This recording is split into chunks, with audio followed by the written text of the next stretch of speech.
তোমার আল্লাহ রসুল বুঝি না, আমারটা দাও, অর্থাৎ আমার টাকা দাও বা আমার পাওনা পরিশোধ করে দাও, আমি আল্লাহ রসুল বুঝি না, এমন কথা যদি কেউ বলে তাহলে তার ঈমান চলে যাবে কিনা, এই বিষয়টি নিয়ে সংক্ষিপ্ত আকারে বিস্তারিত আলোচনা করার চেষ্টা করব। আমা তাওফীক ইল্লা বিল্লাহ।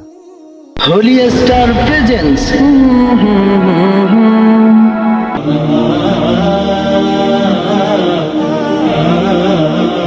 আসসালামু আলাইকুম ওয়া রাহমাতুল্লাহি ওয়া বারাকাতুহু। আলহামদুলিল্লাহি ওয়া কাফা ওয়া সালামুন আলা ইবাদিহিল্লাযিনা ইসতাফা, আম্মা বা'দ। সম্মানিত দর্শক শ্রোতা, প্রিয় দিনী ভাই বোন, আশা করি আপনারা সকলে ভালো আছেন, আমিও আলহামদুলিল্লাহ ভালো আছি।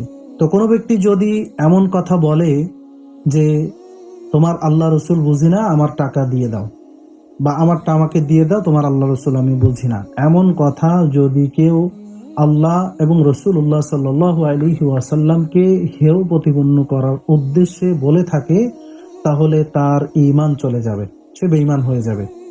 আর কেউ যদি কথার কথা বা এমনি মুখে অভ্যাসগত কারণে যদি সে বলে ফেলে, তাহলে তার ঈমান চলে যাবে না ঠিক, কিন্তু এমন কথা বলা থেকে আমাদের বিরত থাকতে হবে, সচেতন থাকতে হবে।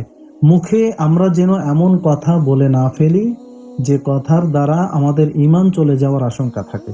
এজন্য সতর্ক থাকতে হবে, এমন কথা বলা থেকে বিরত থাকতে হবে। আশা করি আমরা বিষয়টি পরিষ্কারভাবে বুঝতে পেরেছি।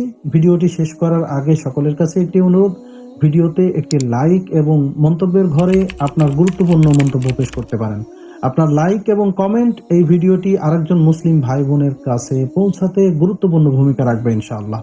জাযাকাল্লাহু খাইরান। আসসালামু আলাইকুম ওয়া রাহমাতুল্লাহি ওয়া বারাকাতুহু।